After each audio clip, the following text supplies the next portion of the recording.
Sa Bagong Bayan, Sultan Kudarat, nasamsam ng mga otoridad ang iba't ibang sangkap ng pampasabog matapos magsilbi ng search warrant sa isang lugar sa barangay Baysari, Pinang.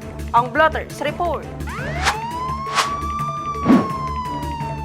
Ipinatupad ng mga operatiba ng Bagong Bayan Municipal Police Station ang search warrant araw ng Biyernes, February 20, kung saan target ang isang alias na Nanoy na kasalukuyang pinaghahanap ng mga otoridad.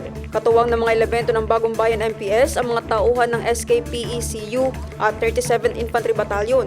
Sa isinagawang search, na-recover ng mga pulis ang 12 sacks ng ammonium nitrate fuel oil na may tig 25 kilos bawat isa, 54 pieces ng non-electric blasting cups at isang rolyo ng commercial safety fuse. Agad na nagsagawa ng pag-imbentaryo at dokumentasyon ang mga otoridad sa mga nasamsam na ebidensya sa presensya ng mga kinakailangang saksi bago i-turn over sa SKPECU sa Isulan, Sultan Kudarat para sa wastong disposisyon at pagsusuri. Kasong paglabag sa Republic Act No. 9516 o ang batas laban sa iligal na pag-iingat ng mga pampasabog ang isasampa ng otoridad laban sa sospek.